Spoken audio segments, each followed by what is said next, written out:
Hello students, आप सभी का मेरी केमिस्ट्री क्लास में स्वागत है। स्टूडेंट्स, आज हम कार्बनिक रसायन के एक इम्पॉर्टेंट टॉपिक क्रियात्मक समूह युक्त यौगिकों का नामकरण कैसे किया जाता है इसका अध्ययन करेंगे।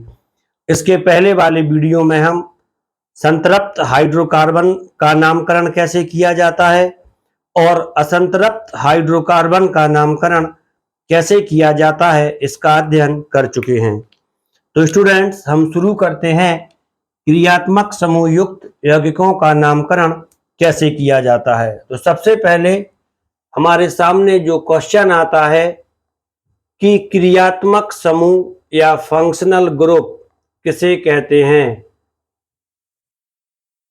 क्रियात्मक समूह हम जानते हैं किसी भी कार्बनिक यौगिक के दो भाग होते हैं, नंबर एक एल्किल मूलक और नंबर दूसरा क्रियात्मक समूह। एल्किल मूलक एल्किन में से एक हाइड्रोजन परमाणु निकलने पर प्राप्त होता है और क्रियात्मक समूह किसी कार्बनिक यौगिक में उपस्थित वह समूह होता है जो इसके रासायनिक गुणों को निर्धारित करता है। वह समूह जो कार्बनिक यौगिक के, इसको आप साथ साथ नोट्स भी बनाने में यूज कर सकते हैं, जो कार्बनिक यौगिकों के रासायनिक गुणों को निर्धारित करता है या रासायनिक गुणों के लिए उत्तरदायी होता है, क्रियात्मक समूह कहलाता है। यौगिकों के रासायनिक गुणों को निर्धारित करता है, क्रियात्मक समूह कहलाता है। क्वेश्चन आता है कि क्रियात्मक समूह युक्त यौगिकों का नामकरण कैसे किया जाता है। वही है विधि। इन यौगिकों का नामकरण 3 चरणों में या 3 स्टेप में किया जाता है। नंबर 1, सबसे पहला चरण या स्टेप जो होता है सभी कार्बनिक यौगिकों में समान होता है, सबसे लंबी कार्बन श्रृंखला का चुनाव। किंतु यदि हमारे यौगिक में क्रियात्मक समूह उपस्थित होता है तो हम क्रियात्मक समूह युक्त श्रृंखला को सबसे लंबी जनक श्रृंखला के रूप में चुनते हैं। अर्थात क्रियात्मक समूह जिस कार्बन परमाणु से जुड़ा होता है उसे हम सबसे लंबी जनक श्रृंखला में अवश्य लेते हैं। तो इसका पहला स्टेप होता है क्रियात्मक समूह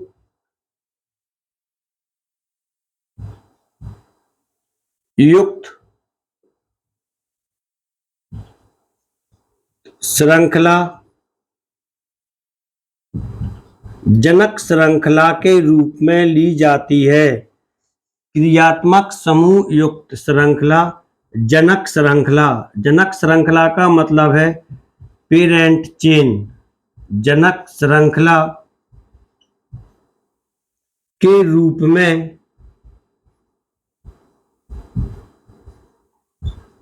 चुनते हैं। इसमें वह कार्बन परमाणु अवश्य होना चाहिए जिससे क्रियात्मक समूह जुड़ा है। यदि हमारी श्रृंखला इस कार्बन परमाणु के कारण कुछ छोटी भी हो रही है तब भी हमें इसी कार्बन परमाणु को श्रृंखला में अवश्य लेना है। दूसरा स्टेप होता है नंबरिंग। क्रियात्मक समूह या क्रियात्मक समूह से जुड़े कार्बन परमाणु को न्यूनतम संभव अंक देते हैं या क्रियात्मक समूह से जुड़े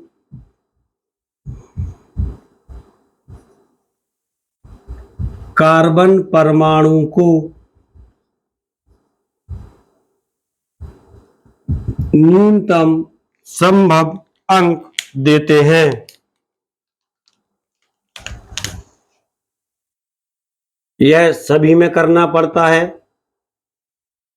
न्यूनतम संभव अंक देते हैं। इसके बाद जो तीसरा स्टेप होता है, यौगिक के नाम की रचना। नाम की रचना हम PWPS विथ लोकेंट के द्वारा करते हैं। PWPS प्लस लोकेंट के द्वारा करते हैं। इसका वर्णन मैं आपसे कई बार कर चुका हूं। यह P जो पहली बार आया है प्रीफिक्स है, इसके साथ लोकेंट लिखते हैं। W वर्ड रूट है, अर्थात जनक श्रृंखला में उपस्थित कार्बन परमाणुओं की संख्या को बताता है, जैसे मेथ, एथ, प्रोप, ब्यूट, पेंट, हेक्स वगैरह। P यह प्राइमरी सफिक्स है। ये 3 प्रकार के होते हैं, ANE, ENE और BINE। सामान्यतः इस तरह के यौगिकों में प्राइमरी सफिक्स के रूप में ANE का प्रयोग किया जाता है। इसके बाद S यह सेकेंडरी सफिक्स होता है। क्रियात्मक समूह युक्त यौगिकों में हम सबसे ज्यादा इसी सफिक्स का अर्थात सेकेंडरी सफिक्स का प्रयोग करते हैं। सेकेंडरी सफिक्स यह सफिक्स सभी क्रियात्मक समूहों के लिए अलग अलग होता है, अर्थात क्रियात्मक समूह का सफिक्स सेकेंडरी सफिक्स कहलाता है। तो यहां पर स्टूडेंट्स हमें कुछ चीज का ध्यान रखना पड़ता है। नंबर 1, हमें IUPAC नाम सदैव इंग्लिश में लिखना है, क्योंकि इंग्लिश में IUPAC नाम लिखना सरल होता है। नंबर 2, प्राइमरी सफिक्स और सेकेंडरी सफिक्स को जोड़ना। Primary suffix plus secondary suffix. Primary suffix और सेकेंडरी सफिक्स कैसे जोड़ते हैं? Primary suffix ANE plus secondary suffix OL, तब इसमें से हम -E करते हैं और फिर सेकेंडरी सफिक्स जोड़ते हैं, तब हमें NOL मिलता है। अर्थात प्राइमरी सफिक्स से हम ANE अलग कर देते हैं। तो स्टूडेंट्स, यह क्रियात्मक समूह युक्त यौगिकों के नामकरण के कुछ नियम थे। यहां पर यह बताना आवश्यक था, जिससे आपके कॉन्सेप्ट क्लियर होते जाएं। अब हम बहुत सारे एग्जाम्पल्स लेंगे और उनकी सहायता से ऐसे यौगिकों का नामकरण करेंगे। सबसे पहले क्रियात्मक समूह। क्रियात्मक समूह कौन कौन से हैं जिनके लिए हमें सेकेंडरी सफिक्स का यूज करना है? तो यहां पर हम कुछ क्रियात्मक समूह ले रहे हैं और उनका सफिक्स भी यहीं पर लेंगे, जैसे OH। OH का सफिक्स OL, इसको आप लिख लें। ये सेकेंडरी सफिक्स है OH। OH के लिए OL। CHO, CHO के लिए AL अल। COOH क्रियात्मक समूह के लिए सफिक्स ओइक एसिड का प्रयोग किया जाता है। CO C double bond O यह कीटोन होता है। इसके लिए सफिक्स ONE का प्रयोग किया जाता है।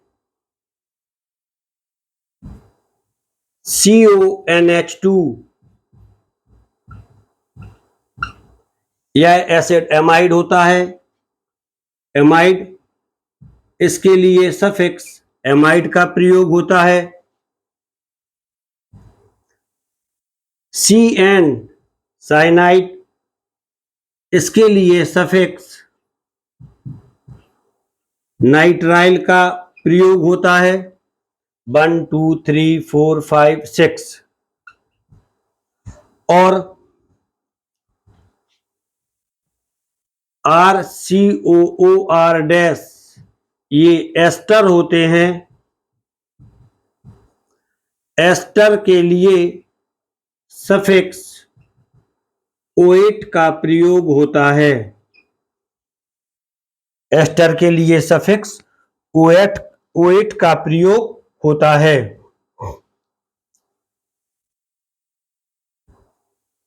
एक और यौगिक होता है ROR डैश, यह ईथर होते हैं और इनका IUPAC नाम ही एल्कोक्सी एल्केन होता है। स्टूडेंट्स, ये चीज इंपॉर्टेंट है। आप डायरेक्ट यदि नाम बनाने की कोशिश करेंगे तो उसमें आप अपना समय खराब करेंगे और काफी सारी गलतियां करेंगे।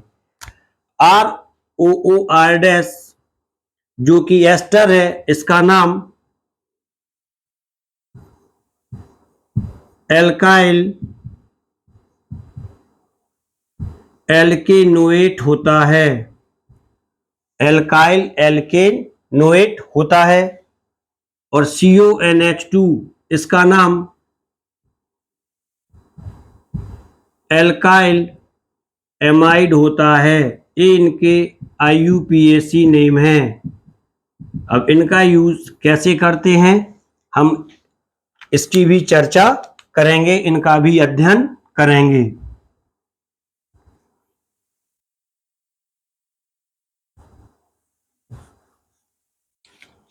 माना एक कार्बनिक यौगिक है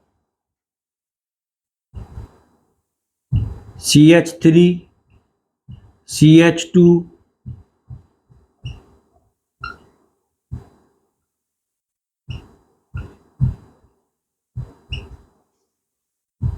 और CH3, यह एक कार्बनिक यौगिक है और हमें इसका IUPAC नामकरण करना है। तो सबसे पहले हम इसके लिए सबसे लंबी कार्बन श्रृंखला का चुनाव करेंगे। यदि हम इसकी कार्बन श्रृंखला, सबसे लंबी कार्बन श्रृंखला देखते हैं तब 1 2 3 4 5 इस तरह से आती है। इसमें 5 कार्बन परमाणु होते हैं, लेकिन इस कार्बन श्रृंखला में क्रियात्मक समूह युक्त कार्बन नहीं है और ना ही इस श्रृंखला में कहीं से भी क्रियात्मक समूह ऐड हो रहा है। अतः यदि हम इस श्रृंखला का चुनाव सबसे लंबी श्रृंखला के रूप में करते हैं तब यह गलत होता है। इसके लिए हमें सबसे लंबी कार्बन श्रृंखला के रूप में इस कार्बन परमाणु का चुनाव करना पड़ेगा, अर्थात सबसे लंबी कार्बन श्रृंखला में यह कार्बन परमाणु निश्चित उपस्थित होना चाहिए। और इस अवस्था में यह 1 2 3 4 1 2 3 4 इसकी सबसे लंबी कार्बन श्रृंखला में मात्र 4 कार्बन परमाणु आ रहे हैं। तो यह इसकी सबसे लंबी श्रृंखला है जो 4 कार्बन परमाणुओं से मिलकर बनी हुई है। इसकी हमने नंबरिंग भी कर दी है, क्योंकि जिस कार्बन से क्रियात्मक समूह OH जुड़ा है उसी के लिए हमने न्यूनतम संभव अंक नंबर 1 दिया है। इसके पश्चात 2 नंबर कार्बन पर यह CH3CH2 जुड़ा है। यदि हम इन दोनों को जोड़ देते हैं तब C2H5 प्राप्त होता है जो कि एथाइल है। तो स्टूडेंट्स, अब हम इसके आधार पर इसका अब नाम देंगे। सबसे पहले प्रीफिक्स, इसका प्रीफिक्स पूर्व लग्न, इसके अंतर्गत एल्किल मूलकों के और प्रतिस्थापियों के नाम आते हैं। यहां पर एल्किल मूलक प्रतिस्थापी है जो कि 2 नंबर के कार्बन से जुड़ा है, इसका नाम होगा 2 एथाइल, और इसमें 4 कार्बन है, वर्ड रूट ब्यूट आएगा, 1 नंबर से OH जुड़ा है, तब 2 एथाइल, इसको यहां पर समझे आप थोड़ा, सिंगल बॉन्ड के लिए ANE, bute N minus E करना है, और प्लस OH का जो सेकेंडरी सफिक्स है OL, इसको लेना है, इसकी पोजीशन 1 नंबर पर है, इसका नाम लिखेंगे 2 एथाइल 1 ब्यूट एन ऑल, इसमें से E हटा देंगे, तब हमें इस कार्बनिक यौगिक का यह नाम प्राप्त हो जाता है 2 एथाइल 1 ब्यूटेनॉल। इसके पश्चात हम एक दूसरा कार्बनिक यौगिक लेते हैं कोई, CH3 CH2 NH2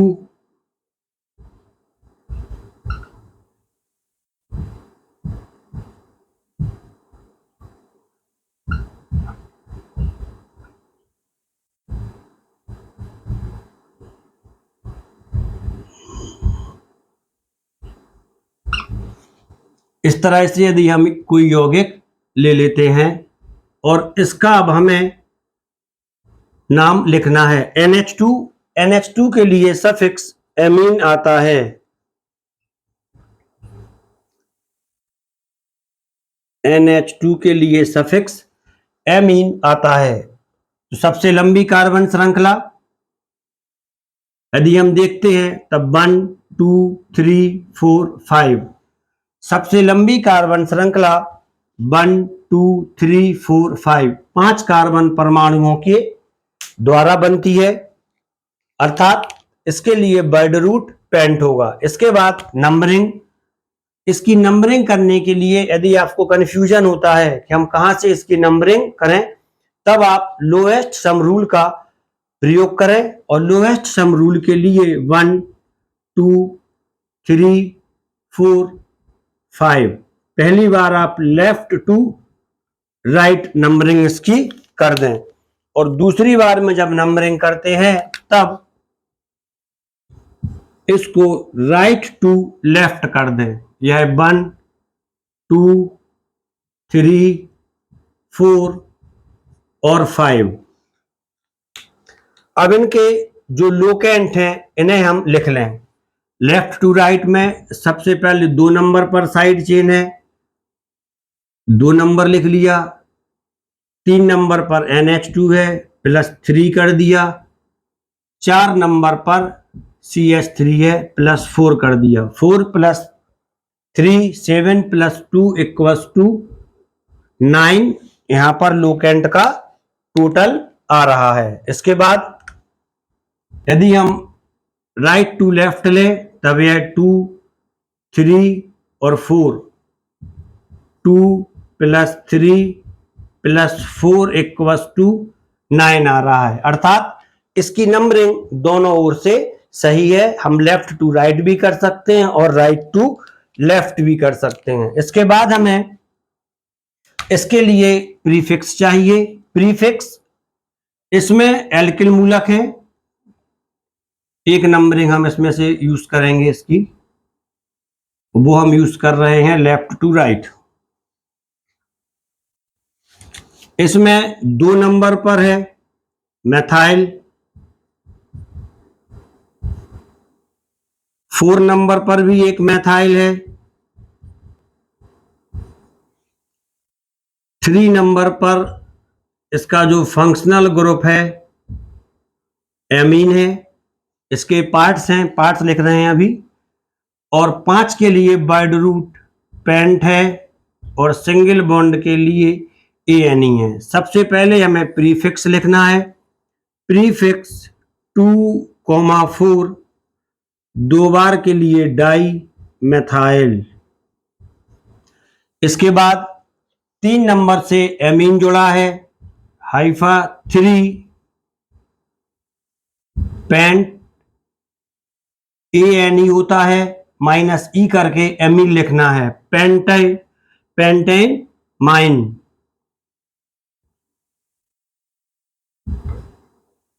यह इसका IUPAC नाम हो जाता है 2,4,2,4 डाइमेथाइल 3 पेंटेमाइन। इसके पश्चात 3 पेंटेमाइन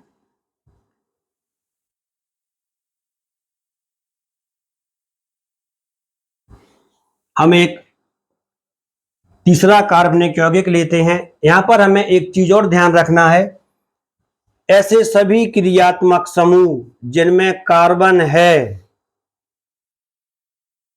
इन सभी क्रियात्मक समूह के कार्बन को नंबर 1 देते हैं। नंबर 1 मतलब यदि ये टर्मिनल में है तब नंबर 1 देंगे, यदि कीटोन है बीच में है तब इसका नंबरिंग नियम के हिसाब से होगा, और यदि ये CN है या बीच में है कार्बन श्रृंखला के तब भी इसकी नंबरिंग नियम के अनुसार होगी।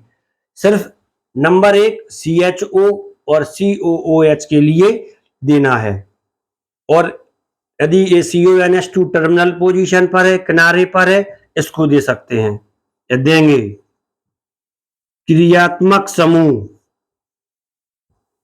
कार्बन युक्त क्रियात्मक समूह में C की गिनती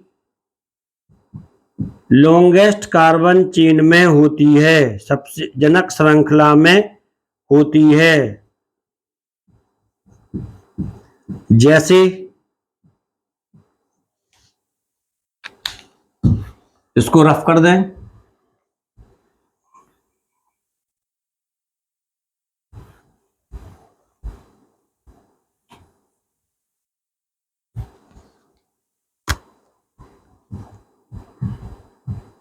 CH3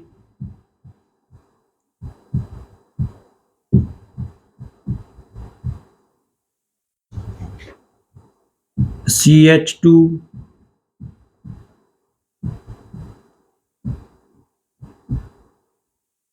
CH3 यह कोई कार्बनिक यौगिक है और हमें इसका नामकरण करना है। सबसे पहले सबसे लंबी जनक श्रृंखला का चुनाव करेंगे और इस जनक श्रृंखला में ए वाला कार्बन लिया जाएगा और इसको नंबर 1 भी देना है, तो इसको हमने नंबर 1 दे दिया। इसके बाद नंबर 1, 2, 3, 4, 5 5 कार्बन परमाणु जनक श्रृंखला के रूप में आपको दिखाई दे रहे हैं, किंतु आपको यहाँ पर भी देखना है, यहाँ पर 2 कार्बन परमाणु हैं और यह श्रृंखला 1, 1, 2, 3, 4 के बाद 6 कार्बन पर खत्म हो रही है। तो सबसे लंबी कार्बन श्रृंखला में 6 कार्बन परमाणु आते हैं, जिसमें से एक प्रीफिक्स 4 नंबर पर और एक प्रीफिक्स 2 नंबर पर उपस्थित है। यह प्रीफिक्स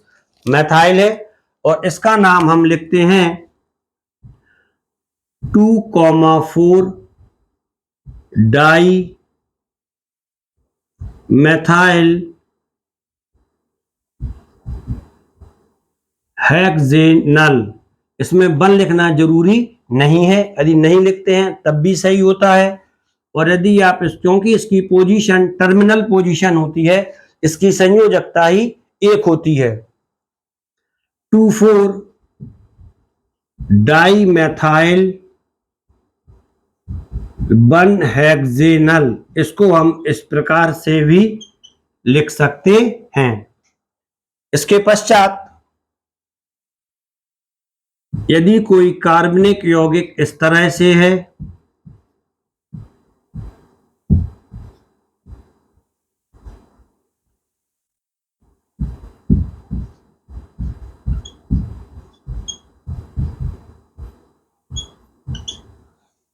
CONH2, इस प्रकार के कार्बनिक यौगिक का नाम या जो इनका IUPAC नाम होता है वह IUPAC नाम इनका एल्काइल एमाइड होता है। एल्काइल एमाइड होता है। अब इस IUPAC नाम में हम यह नाम कैसे देंगे, इस यौगिक के लिए नाम कैसे देंगे, उसके लिए वही सरल प्रोसेस रहेगा। सबसे लंबी कार्बन श्रृंखला 1 2 3 4 और 5 कार्बन परमाणुओं से मिलकर बनी हुई है। 3 और 4 3 और 4 पर 2 बार मैथाइल समूह है। 3 4 डाई मैथाइल या डाई मैथाइल इसका एल्किल पार्ट हो गया है। और एमाइड इसका भी एक नंबर लिखना जरूरी नहीं होता है। 5 कार्बन के लिए पेंटामाइड 3 4 डाई मैथाइल एल्केनामाइड, इसका नाम सही कर लें, एल्केनामाइड होता है।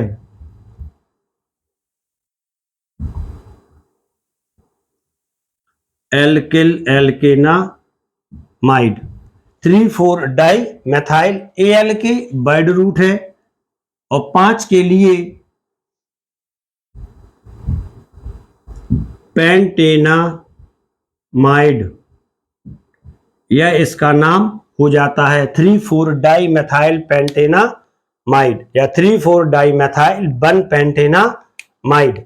इसके पश्चात नाइट्राइल CH3 CH2 CN 1 2 3। इसकी कार्बन श्रृंखला में 3 कार्बन परमाणु हैं। 3 के लिए प्रोप, इसका नाम होता है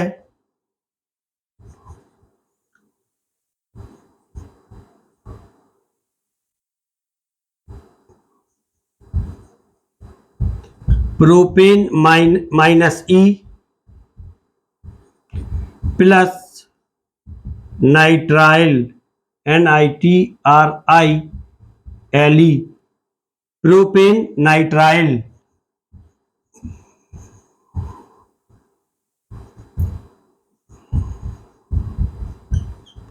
इसका नाम प्रोपेन नाइट्राइल होता है। और यदि इस यौगिक में हम इस तरह से कोई एल्किल मूलक जोड़ देते हैं CN, तब सबसे लंबी कार्बन श्रृंखला 4 कार्बन परमाणुओं से मिलकर बनती है और इसका नाम हो जाता है 3 मैथाइल ब्यूटेन नाइट्राइल।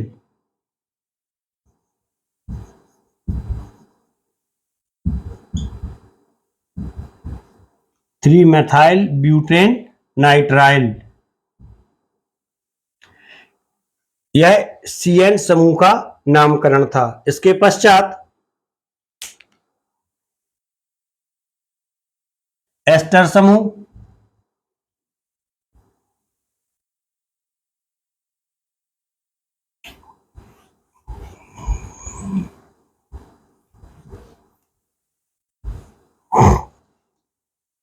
एस्टर का IUPAC नाम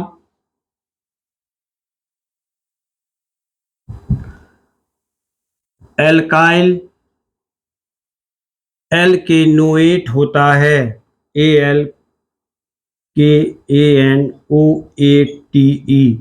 होता है। और यदि हम इसकी संरचना को देखते हैं तब यह इस प्रकार से होती है R'। यहाँ पर आपको एक चीज का ध्यान देना है कि जो R' है, R' का नाम एल्किल मूलक के रूप में लिखा जाएगा। R' का नाम एल्किल मूलक के रूप में लिखा जाता है और RCOO का नाम एल्केनोएट के रूप में लिखा जाता है। एल्केनोएट के रूप में लिखा जाता है, जैसे CH3 double bond O, single bond O, CH2 CH3। यह एल्किल मूलक है और यह एल्किल मूलक एथाइल है। इसका नाम हो जाता है एथाइल। इसमें भी 2 कार्बन हैं, एथाइल एथेनोएट। इसका नाम हो जाता है एथाइल एथेनोएट।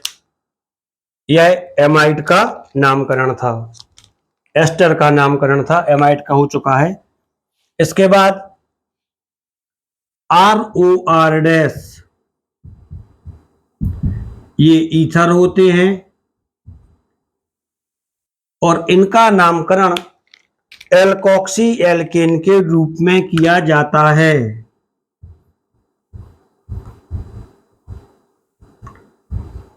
एल्कोक्सी एल्केन के रूप में किया जाता है। छोटे एल्किल मूलक के साथ एल्कोक्सी का प्रयोग होता है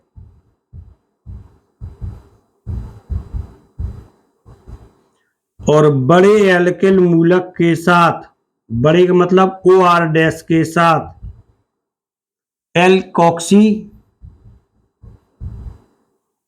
सिर्फ R डैश आएगा इसमें, एल्केन का प्रयोग होता है, जैसे CH3 CH2O CH2 CH2 CH3। इसमें छोटा एल्किल मूलक 2 कार्बन से मिलकर बना है, जिसका नाम होता है